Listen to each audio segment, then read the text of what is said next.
មានរឿងនិទានមួយបានដំណាលថាមានភូមិតូចមួយដែលមានឈ្មោះថាភូមិព្រែកតាត្រាភូមិនេះស្ថិតនៅក្បែរមាត់ទន្លេភាគច្រើននៃប្រជាជននៅក្នុងទីនោះគឺជាអ្នកប្រកបរបរកសិកម្មនិងនេសាទជាការទ្រទ្រង់នៃជីវភាពគ្រួសាររបស់ពួកគេជីវភាពរបស់ពួកគេមិនសូវជាធូរធារប៉ុន្មាននោះទេក៏ប៉ុន្តែពួកគេនៅតែមានស្នាមញញឹមនិងសេចក្តីស្រឡាញ់ឲ្យគ្នាទៅវិញទៅមកនៅក្នុងគ្រួសារតែនៅក្នុងភូមិនោះមានគ្រួសារមួយដែលចម្លែកខុសគេគឺគ្រួសាររបស់ក្មេងស្រីម្នាក់ដែលនាងមានឈ្មោះថាលីនដានាងគឺជាក្មេងស្រីអាយុ12ឆ្នាំដែលមានសក់វែងរួញអង្កាញ់បន្តិចរីឯសម្បុររបស់នាងគឺស្រអែតនិងភ្នែកធំដែលពោរពេញទៅដោយភាពភ័យខ្លាចនិងក្តីនឿយហត់លីនដានាងរស់នៅក្នុងផ្ទះប្រក់ស្បូវដ៏រលូនមួយជាមួយឪពុកនិងម្ដាយរបស់នាងរីឯឪពុករបស់នាងគាត់មានឈ្មោះថាពូសៅជាមនុស្សដែលមានរាងស្គមស្គាំងតែមានកម្លាំងដៃដ៏ខ្លាំងអស្ចារ្យនៅពេលដែលគាត់ផឹកស្រាស្រវឹងម្ដងពូសៅគាត់ជាមនុស្សដែលញៀនល្បែងស៊ីសងនិងញៀននៅស្រាយ៉ាងខ្លាំងជារៀងរាល់ថ្ងៃគាត់មិនដែលរកស៊ីអ្វីឲ្យប្រាកដនោះទេគ្រាន់តែទៅលេងល្បែងជាមួយនឹងពួកមនុស្សដែលខិលខូចនៅក្នុងភូមិតែប៉ុណ្ណោះម្ដាយរបស់លីនដាគាត់មានឈ្មោះថាមីនីគាត់គឺជាស្ត្រីម្នាក់ដែលស្ងៀមស្ងាត់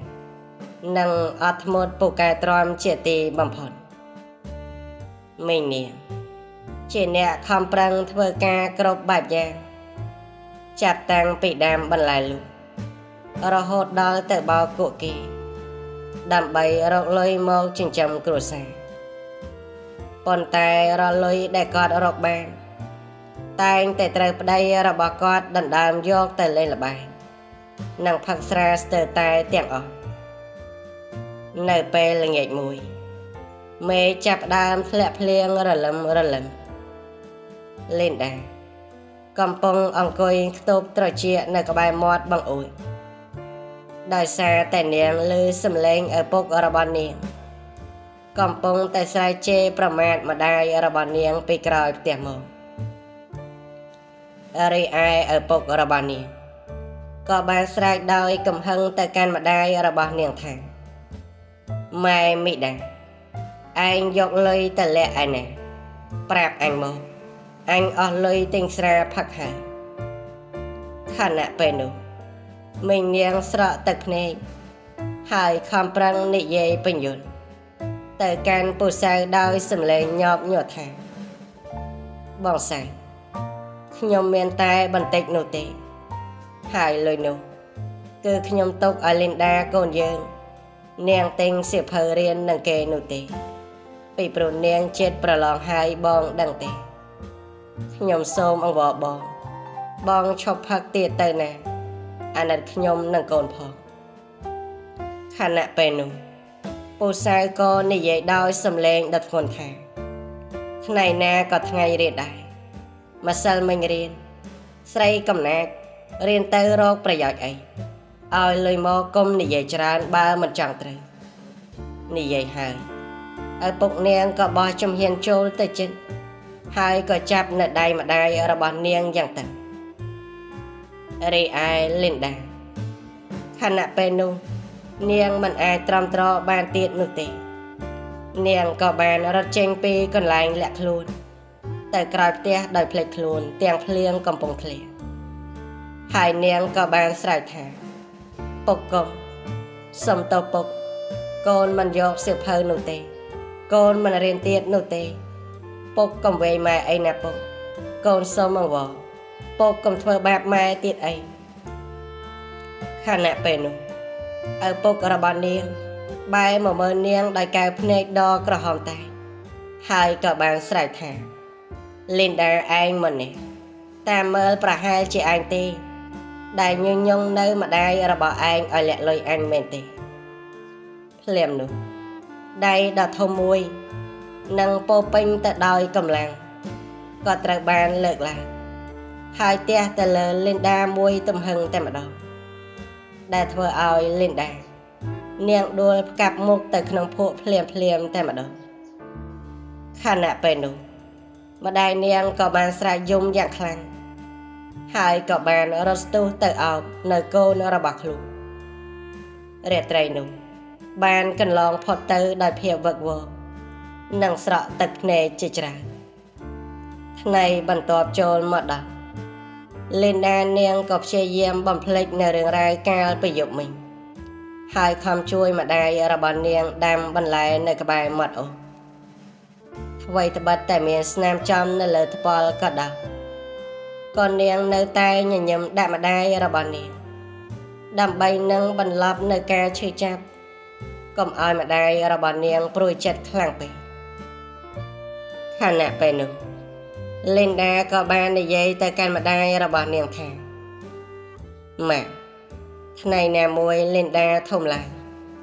លីនដានឹងទិញផ្ទះឲ្យម៉ាក់នៅមាត់ទន្លេដែលមានដើមឈើធំហើយម៉ាក់មិនបាច់ខ្លាចប៉ាធ្វើបាបទៀតទេពេលលើលីនដានិយាយបែបនេះមីងនាងក៏បានឈប់ដាំបន្លែហើយលោកដៃសម្អាតភក់ចេញពីមុខកូនស្រីថ្នមមីងនាងគាត់ឆ្លើយដោយសំឡេងដ៏ស្រទន់តែលេឡំដោយក្តីអស់សង្ឃឹមថាកូនស្រីពៅម៉ាក់សុខចិត្តរងទុក្ខប៉ុណ្ណឹងដរាបណាកូននៅក្បែរម៉ាក់ប៉ុន្តែកូនត្រូវចាំថាជីវិតនេះវែងឆ្ងាយណាស់កូនត្រូវតែរឹងមាំប្រសិនជាថ្ងៃណាមួយម៉ាក់មិននៅក្បែរកូនទេកូនត្រូវចេះថែរក្សាខ្លួនឯងឲ្យបានល្អពាក្យសម្ដីទាំងនេះរបស់ម្ដាយធ្វើឲ្យលីនដាមានអារម្មណ៍ចម្លែកក៏ប៉ុន្តែនាងមិនបានគិតច្រើននោះទេព្រោះនាងជឿថាថ្ងៃស្អែកនឹងនៅតែដដែលគឺមានម្ដាយនៅក្បែរខ្លួនជានិច្ចលុះដល់ពេលយប់ជ្រៅមេឃងងឹតសុនគ្មានពន្លឺប្រចាំ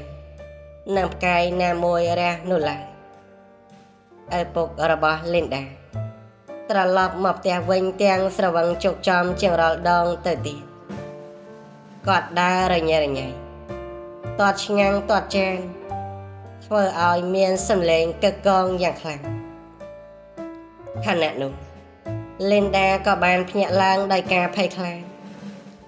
នាងក៏បានរំភួយចុះហើយក៏លួចមើលតាមរន្ធក្តារនាងក៏បានឃើញម្ដាយរបស់នាងកំពុងឈរទល់មុខឪពុក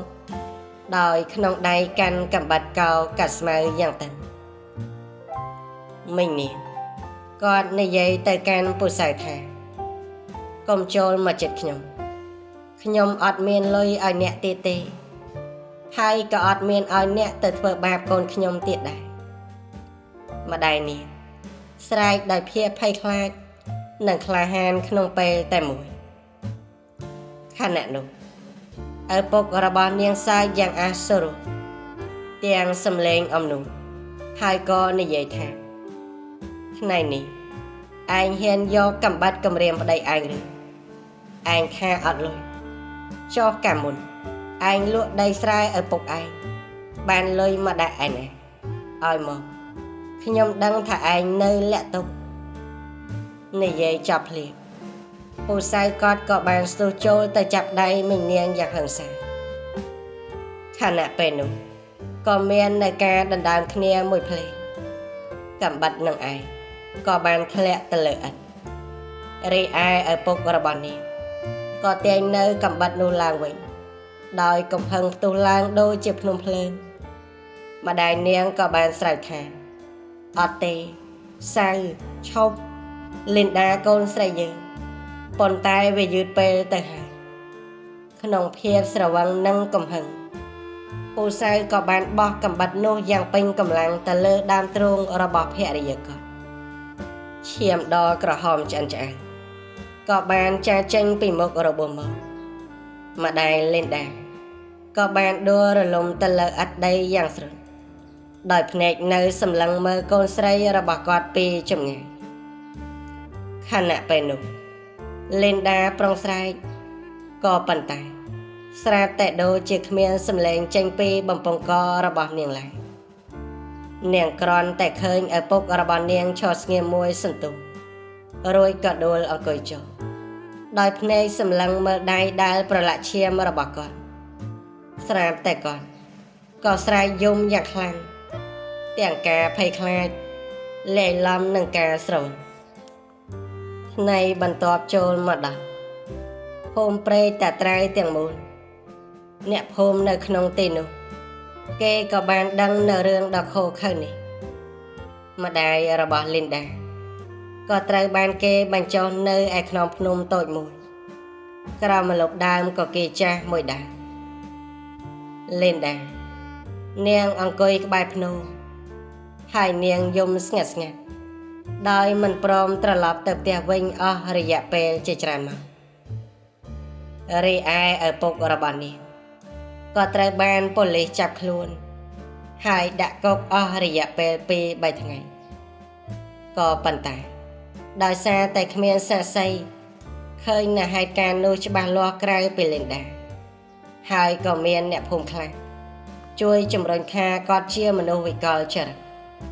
តែគាត់ត្រូវបានគេដោះលែងឲ្យមកនៅផ្ទះវិញជាបណ្ដោះអាសន្នដើម្បីរងចាំការកាត់ក្តីលុះដល់យប់មួយប្រហែលជាមួយសប្តាហ៍ក្រោយពេលដែលម្ដាយរបស់នាងបានស្លាប់លីនដានាងក៏បានភ្ញាក់ឡើងដោយសារតែនាងឮសំឡេងឪពុករបស់នាងកំពុងតែខ្សឹបជាមួយនឹងបរិសុទ្ធចម្លែម្នាក់នៅខាងក្រៅបង្អួចគាត់និយាយដោយសំឡេងធន់ទីតែពេញទៅដោយចេតនាអាក្រក់ថាខ្ញុំថាឲ្យនឹងវានៅក្មេងមុខមាត់ក៏ល្អលក់ទៅសម្បូរថ្លៃបរិសុទ្ធចម្លែកនោះក៏បានសួរថាឯងប្រកាសហើយឬសៅវាគឺជាកូនរបស់ឯង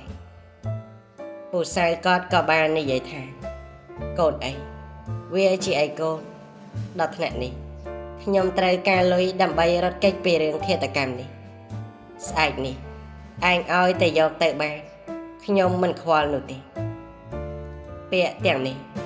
ដូចជាដាបជាប់នៅក្នុងដួងចិត្តលីដានាងយល់ភ្លាមថាឪពុករបស់នាងក្រងនឹងលក់នាងទៅឲ្យពួកជួញដូរមនុស្សខណៈពេលនោះទឹកភ្នែករបស់នាងក៏ហូរមិនឈប់តែនាងដឹងថានាងមិនអាចនឹងស្រែកយំឬក៏បង្ហាញនៅការភ័យខ្លាចបាននោះទេនាងត្រូវតែធ្វើអ្វីមួយនៅក្នុងពេលនេះកណ្ដាលយប់ជ្រៅលីនដាក៏ប្រមូលកម្លាំងចិត្តទាំងអស់នាងលួចយកអ្នកស្បៀងអាហារអង្គមួយក្តាប់តូចដបទឹកមួយនិងរូបថតម្ដាយរបស់នាងដែលរហែកជាប់នៅក្នុងសៀវភៅចាស់មួយក្បាលនាងពាក់អាវរងាដ៏ចាស់របស់ម្ដាយនាងដែលនៅសល់ក្លិនឈ្ងុយហើយក៏ដើរលូនចេញតាមបង្អួចខាងក្រោយផ្ទះដោយស្ងាត់ជាទីបំផុតពេលដែលជើងរបស់នាងប៉ះដីខាងក្រៅនាងក៏មានអារម្មណ៍ថាដូចជាបានរួចផុតពីគុកនាងចាប់ផ្ដើមរត់យ៉ាងលឿនតាមផ្លូវដីល្បាប់ដែលគ្មានពន្លឺភ្លើងឆ្ពោះទៅកាន់ព្រៃក្រាស់ខាងលិចភូមិខ្យល់បក់បោកដើមឈើបណ្ដាលឲ្យលឺសូរគូឲ្យខ្លាំងប៉ុន្តែភាពភ័យខ្លាចឪពុករបស់នាងខ្លាំងជាងការភ័យខ្លាចអ្វីៗទាំងអស់នាងរត់មិនឈប់រហូតដល់ភ្លឺស្រាង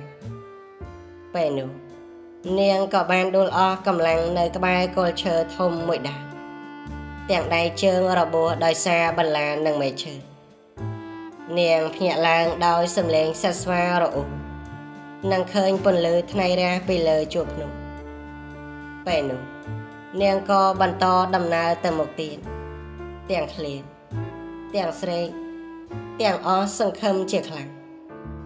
ថ្ងៃកន្លងផុតទៅ យប់បន្តលីនដារស់រៀនមានជីវិតដោយសារផ្លែឈើព្រៃនិងទឹកអូរសម្លៀកបំពាក់របស់នាងរហែកជាជ្រុងសក់របស់នាងជាប់កំពតព្រៃតែនាងនៅតែដើរទៅមុខមិនឈប់ក្នុងចិត្តរបស់នាង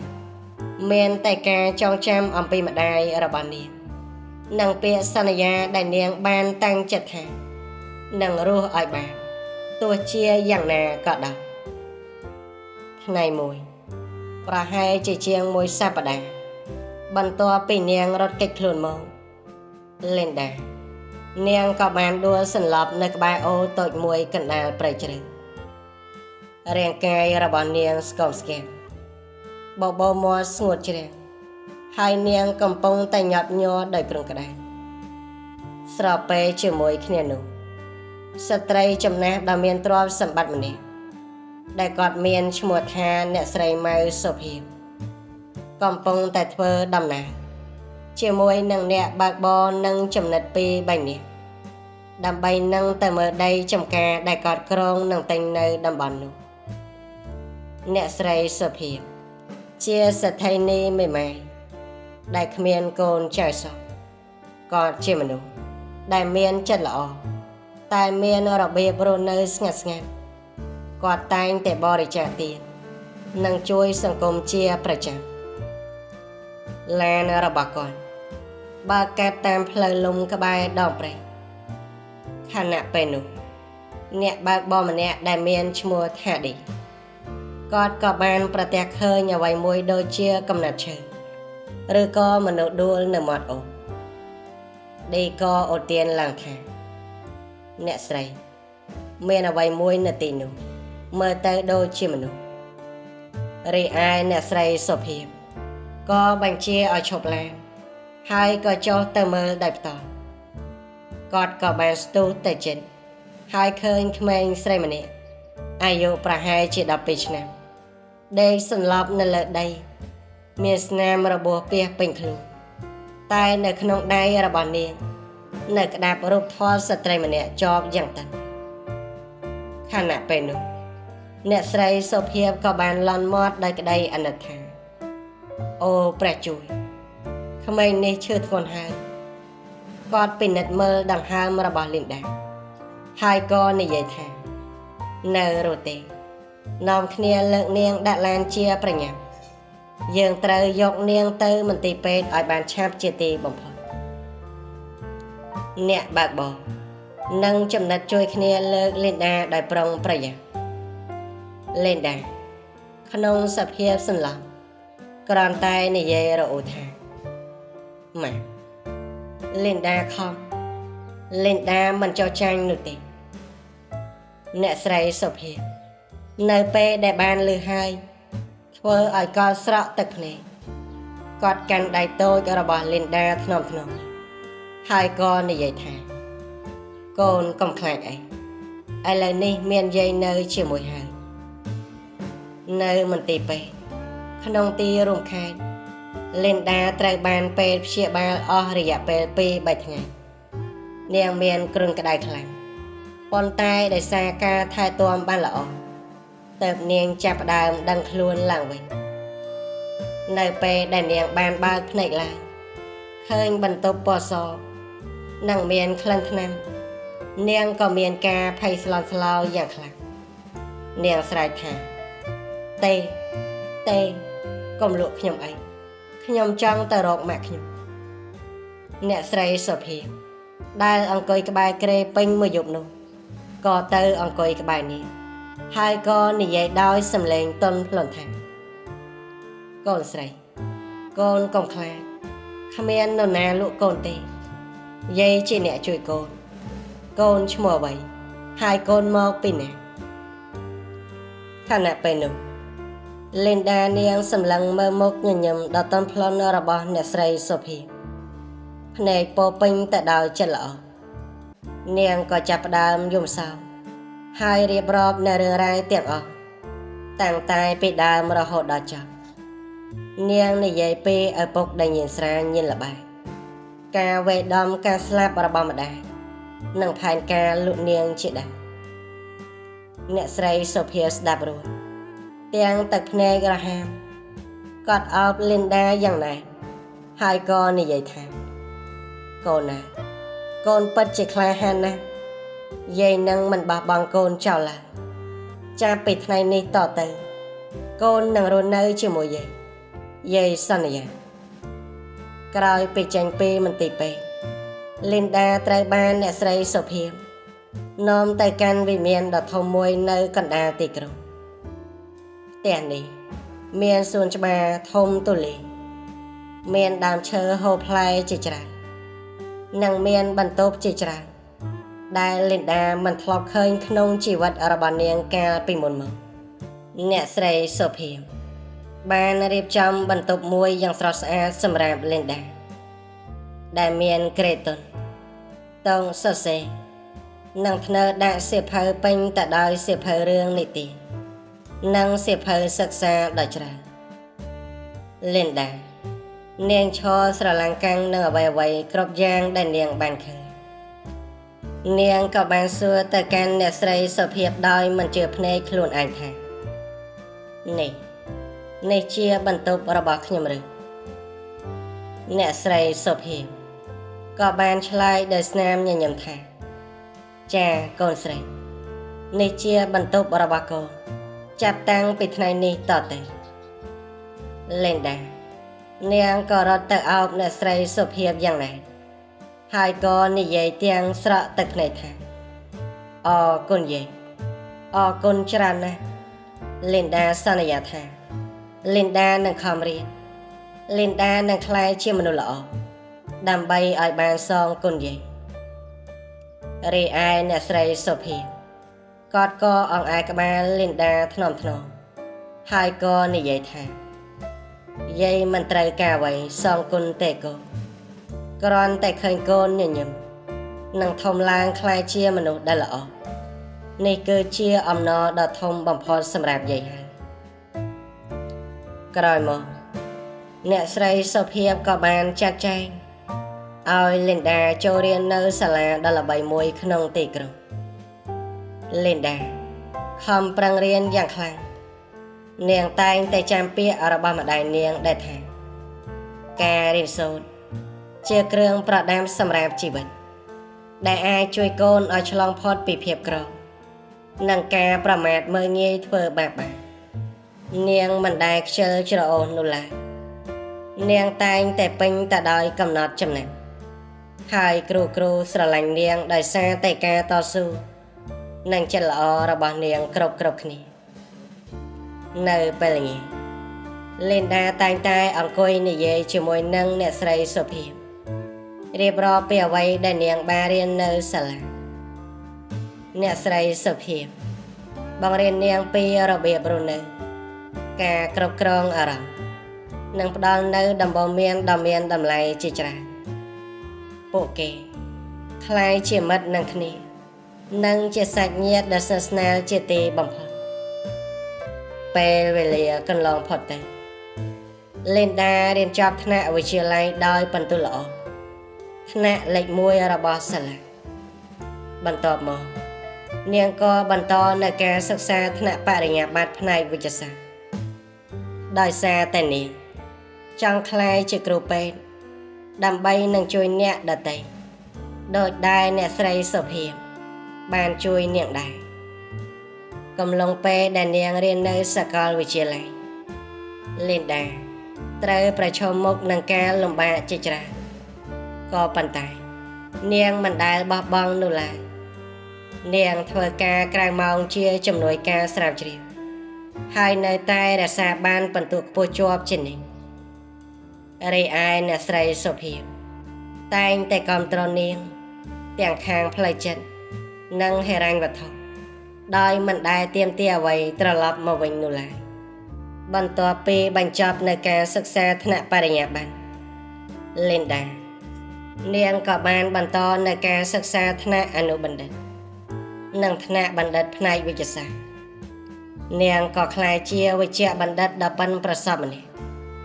ដែលមានឯកទេសខាងព្យាបាលជំងឺកុមារនាងតែងតែចងចាំពីភាពក្រីក្រ នឹងទុកលំបាកការពីកុមារភាពរបស់នាងហើយនាងក៏បានប្រើប្រាស់នៅចំណេះដឹងរបស់នាងទៅជួយកុមារក្រីក្រដែលគ្មានលទ្ធភាពទៅព្យាបាលនៅមន្ទីរពេទ្យធំៗជាច្រើនអ្នកស្រីសុភាគាត់មានមោទនភាពចំពោះលីនដាជាខ្លាំងគាត់តែងតែប្រាប់មិត្តភ័ក្តិរបស់គាត់ថានេះគឺជាចៅស្រីរបស់ខ្ញុំជាក្មេងកំព្រាដែលខ្ញុំបានយកមកចិញ្ចឹមតែឥឡូវនេះនាងក្លាយជាវេជ្ជបណ្ឌិតដ៏ល្បីម្នាក់ហើយថ្ងៃមួយអ្នកស្រីសុភាក៏បានហៅលីនដាមកនិយាយដោយផ្ទាល់គាត់បានប្រាប់ថាលីនដាកូនដឹងទេថាយាយគ្មានកូនចៅនោះឡើយទ្រព្យសម្បត្តិទាំងអស់នេះយាយចង់ទុកឲ្យកូនដែលជាមនុស្សដែលយាយស្រឡាញ់ដូចចៅពិតប្រាកដប៉ុន្តែយាយចង់ឲ្យកូនសន្យាជាមួយនឹងយាយថាកូននឹងបន្តធ្វើនៅអំពើល្អជួយសង្គមដោយដែលកូនកំពុងធ្វើនៅក្នុងពេលនេះលីនដានៅពេលដែលបានលើបែបនេះនាងទប់ទឹកភ្នែកមិនឈ្នះនោះទេនាងក៏បានឆ្លើយថាយេលីនដាមិនដែលគិតពីទ្រព្យសម្បត្តិនោះទេលីនដាគ្រាន់តែចង់នៅក្បែរយាយនិងធ្វើឲ្យយាយសប្បាយចិត្តប៉ុន្តែលីនដាសន្យាថាមិនថាលីនដាមានឬក៏ក្រលីនដានឹងបន្តជួយអ្នកដទៃឲ្យអស់ពីសមត្ថភាពជានិច្ចជាច្រើនឆ្នាំកន្លងផុតទៅលីនដាក៏ក្លាយជាវិជ្ជបណ្ឌិតដ៏ល្បីល្បាញនិងជាអ្នកស្នងមរតករបស់អ្នកស្រីសុភាប៉ុន្តែនៅក្នុងចិត្តរបស់នាងតែងតែមានរូបភាពរបស់ម្ដាយនាងដែលកំពុងដេកនៅក្រោមដើមកគីចាស់នៅភូមិព្រែកតាត្រែជានិច្ចនាងសម្រេចចិត្តថាត្រូវតែវិលត្រឡប់ទៅទីនោះម្ដងដើម្បីនឹងគោរពវិញ្ញាណក្ខន្ធម្ដាយនិងបញ្ចប់នៅរឿងរ៉ាវដែលនៅសេសសល់ក្នុងចិត្តនាងក៏បានប្រាប់ទៅកាន់អ្នកស្រីសុភាពីកម្រងរបស់នាងរីឯអ្នកស្រីសុភាគាត់ក៏បានគ្រប់គ្រងទាំងស្រុងហើយថែមទាំងឲ្យអ្នកបើកឡានទៅជាមួយនឹងនាងទៀតផងនៅពេលដែលឡានបើកចូលភូមិព្រែកតាត្រាលីនដានាងក៏មានអារម្មណ៍ថាដូចជាពេលវេលាបានត្រឡប់ថយក្រោយអ្វីនៅដដែលស្ទើរតែមិនផ្លាស់ប្ដូរតលតែសោះនាងសូមឲ្យអ្នកបើកបរឈប់ឡាននៅមាត់ផ្លូវលំហើយដើរតែម្នាក់ឯងឆ្ពោះទៅកាន់ខ្នងភ្នំតូចដែលមានដើមកគីចាស់នៅទីនោះភ្នោរបស់ម្ដាយនាងនៅមានប៉ុន្តែមើលទៅចាស់ក្រំគ្រាមានស្មៅដោះពាត់ជុំវិញលីនដានាងលោតជង្គង់ចុះយកដៃស្ទាបបង្អែតភ្នោហើយក៏និយាយទាំងទឹកភ្នែកហូរឥតឈប់ឈរថាម៉ាក់លីនដាបានត្រឡប់មកវិញហើយលីនដាកូនម៉ាក់បានធ្វើតាមពាក្យម៉ាក់ហើយលីនដាខំប្រឹងរៀនលីនដាក្លាយជាវិជ្ជបណ្ឌិតហើយលីនដាសង្ឃឹមថា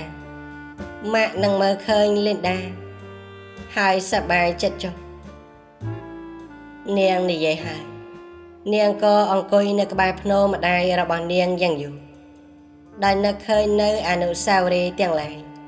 ដែលធ្លាប់មានជាមួយគ្នានាងសន្យាជាមួយនឹងម្ដាយរបស់នាងថានាងនឹងបន្តធ្វើអំពើល្អជួយអ្នកក្រីក្រនិងរស់នៅដោយស្មោះត្រង់ជាទីបំផុតបន្ទាប់ពីចំណាយពេលអស់ជាច្រើនម៉ោងនៅឯភ្នោរបស់ម្ដាយនាងរួចលីនដានាងក៏សម្រេចចិត្តដើរកាត់ភូមិដើម្បីមើលស្ថានភាពក្នុងភូមិនាងដើរកាត់មុខផ្ទះចាស់របស់នាងដែលឥឡូវនេះទ្រុឌទ្រោមជាងមុនហើយហាក់ដូចជាគ្មានមនុស្សរស់នៅនោះទេរំពេចនោះនាងឃើញបរិសចំណាំម្នាក់អង្គុយផ្អែកនឹងគល់ឈើក្បែរផ្លូវបរិសនោះស្គមស្គាំងខ្លាំងណាស់ សម្លៀកបំពាក់រហែកប្រឡាក់ដោយធូលីហើយជើងមកខាងរបស់គាត់ក៏ពីកាទាញខ្លួនដោយឈើច្រត់ពេលគាត់ងើបមុខឡើងលីនដានាងក៏ស្ទុះថយក្រោយភ្លាមទោះបីជាមានអាយុច្រើននិងស្គមស្គាំងយ៉ាងណាក៏ដោយនាងនៅតែស្គាល់គាត់ភ្លាមគឺឪពុករបស់នាងពូសាគាត់ក៏សម្លឹងមើលនាងដោយភ្នែកព្រិលរួយក៏ស្រាប់តែភ្នែករបស់គាត់ក៏ភ្លឺឡើងហើយបបោមាត់គាត់ក៏ញាប់ញ័រគាត់ក៏និយាយដោយសំឡេងស្អកបន្តិចថាលីនដាមែនជាកូនមែនទេលីនដានាងក៏ឈរស្ងៀមមិនដឹងថាត្រូវឆ្លើយយ៉ាងម៉េចភាពភ័យខ្លាចនឹងការចងចាំដ៏ឈឺចាប់ពីអតីតកាលក៏បានហក់មកដល់ឪពុករបស់នាងព្យាយាមឈរឡើងតែដួលទៅវិញដោយសារជើងពីការរបស់គាត់ចាប់ផ្ដើមយំទាំងទឹកភ្នែកហូរលើផ្ទៃមុខដែលមានស្នាមជ្រាវជ្រួញហើយគាត់ក៏និយាយទៅកាន់លីនដាថាកូនប៉ាសុំទោសប៉ាដឹងថាប៉ាធ្វើបាបកូននិងម្ដាយកូនច្រើនពេកប៉ាជាមនុស្សអាក្រក់ប៉ាមិនសមហៅឈ្មោះកូនទេតែប៉ាចង់ឲ្យកូនដឹងថាប៉ាស្ដាយក្រោយខ្លាំងណាស់គាត់ក៏បន្តរៀបរាប់ពីអ្វីដែលបានកើតឡើងបន្ទាប់ពីលីនដារត់បាត់ទៅគាត់ត្រូវបានគេចាប់ដាក់គុកជាច្រើនឆ្នាំ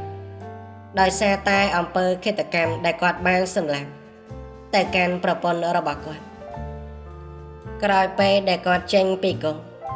គាត់ក៏បានត្រឡប់ទៅរកល្បែងវិញហើយត្រូវគេវាយដំយ៉ាងធ្ងន់ធ្ងររហូតដល់ពីកាយជើងមកខាងគាត់គ្មានកន្លែងទីពឹងគ្មានញាតិមិត្តរស់នៅដោយការសុំទានតាមផ្លូវ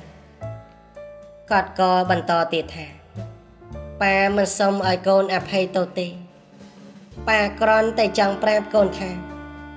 ប៉ាស្ដាយណាស់ប៉ាស្ដាយដែលមិនបានធ្វើជាឪពុកល្អសម្រាប់កូនលីនដាឈរស្ងៀមមើលឪពុករបស់នាងអស់រយៈពេលយ៉ាងយូរនាងឃើញបរិសចំណាដែលគ្មានទីពឹងគ្មានកម្លាំងហើយពោពេញទៅដោយវុបដិសារីនាងក៏ចងចាំនៅពាក្យម្ដាយរបស់នាងដែលតែងតែបង្រៀនឲ្យចេះអត់ឱននិងមានចិត្តមេត្តានាងក៏ចងចាំពាក្យរបស់អ្នកស្រីសុភាពដែរថាការអភ័យទោសមិនមែនសម្រាប់អ្នកដទៃទេគឺសម្រាប់ខ្លួនឯងដើម្បីឲ្យយើងអាចបន្តដំណើរទៅមុខដោយសុខសន្តិភាពនាងក៏ដើរទៅជិតឪពុករបស់នាងហើយលុតជង្គង់ចុះក្បែរគាត់ហើយនាងក៏និយាយដោយសំឡេងដ៏ស្រទន់ថាប៉ាលីនដាអភ័យទោសឲ្យប៉ាលីនដាមិនអាចបំភ្លេចអ្វីដែលបានកើតឡើងបានទេប៉ុន្តែលីនដាមិនចង់កាន់កំហឹងទុកក្នុងចិត្តទៀតទេម៉ាក់តែងតែបង្រៀនលីនដាឲ្យចេះអភ័យទោស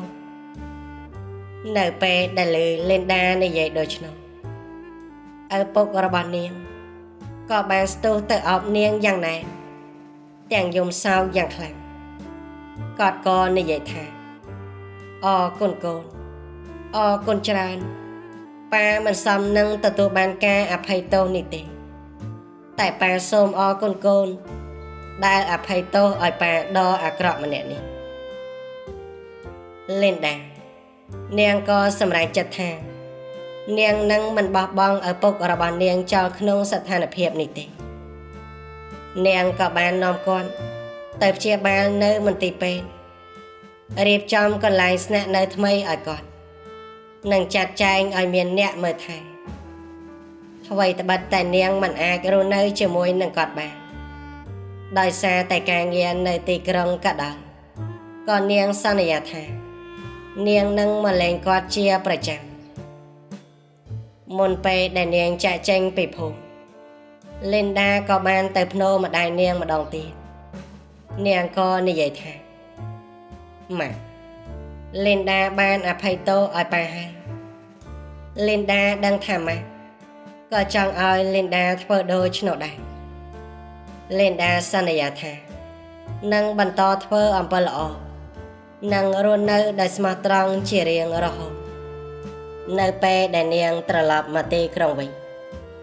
លីនដាក៏បានបន្តនៅការងាររបស់នាងដោយភាពរីករាយ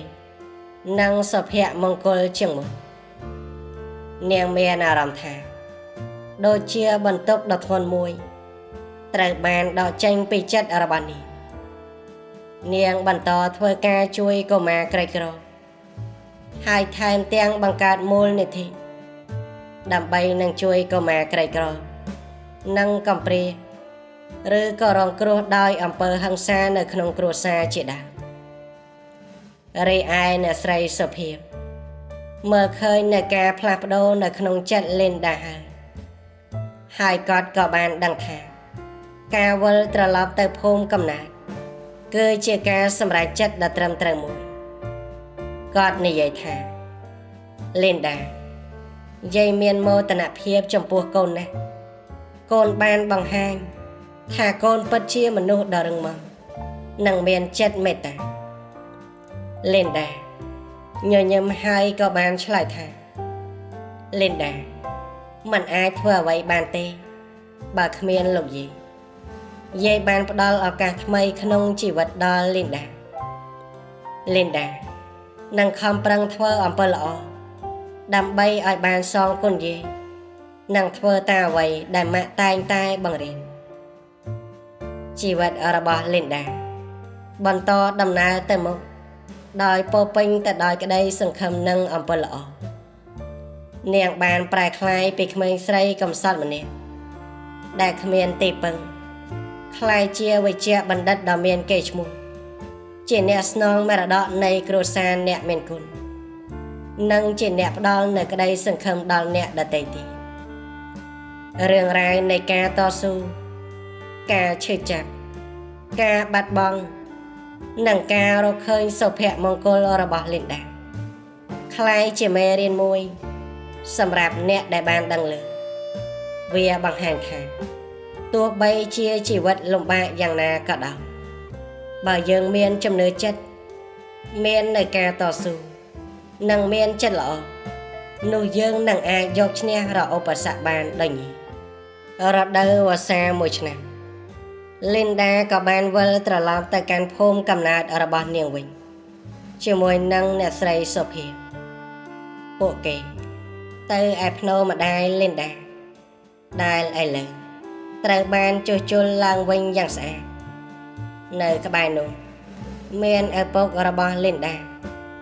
អង្គុយលើកៅអីរុញដោយមានអ្នកមើលថែនៅក្បែរ